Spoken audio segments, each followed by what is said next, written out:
On en vient maintenant à ce scrutin test pour les démocrates, mais aussi pour Donald Trump, pour mesurer sa popularité depuis son retour à la Maison-Blanche en janvier dernier. Mardi, les électeurs désigneront leur gouverneur dans 2 États, le New Jersey et la Virginie. Et preuve de l'importance de ce rendez-vous, c'est bien Barack Obama, vous le voyez, qui vient au secours de sa famille politique. L'ancien président qui est venu soutenir la candidate Abigail Spanberger en Virginie, mais aussi Mikey Sherrill dans le New Jersey. Il appelle à un sursaut. On va écouter Barack Obama. Je m'inquiète de la facilité avec laquelle non seulement les chefs d'entreprise, mais aussi d'autres personnes influentes dans les cabinets d'avocats et les universités ont accepté de se plier aux pulsions autocratiques de ce président afin d'éviter des représailles, de protéger leurs profits ou simplement d'éviter la controverse. Et je m'inquiète parfois de la façon dont nous en sommes venus à accepter cela comme normal.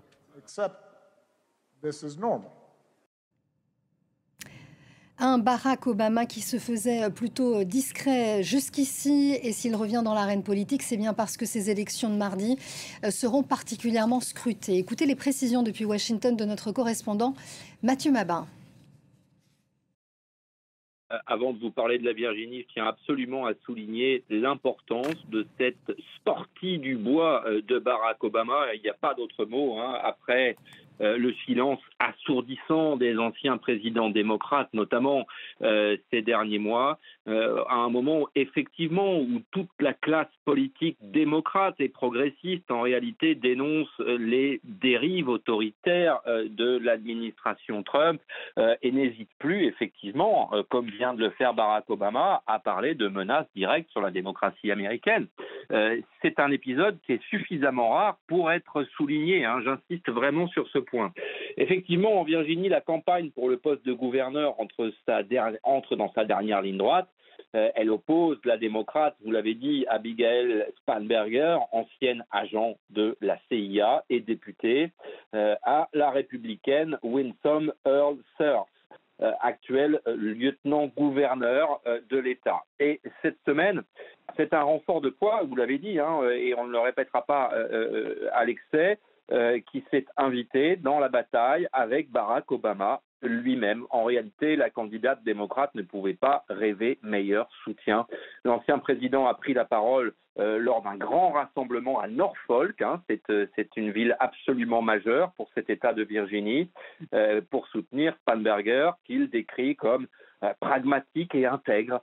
Objectif, évidemment, mobiliser l'électorat démocrate dans un scrutin annoncé serré. Spanberger concentre sa campagne sur le coût de la vie, qui est une réalité qui frappe tous les Américains, démocrates comme républicains. C'est une réalité, y compris en Virginie, mais également la défense des droits civiques, tandis que son adversaire mise, lui, de manière relativement attendue sur les questions identitaires et la critique du gouvernement fédéral en place.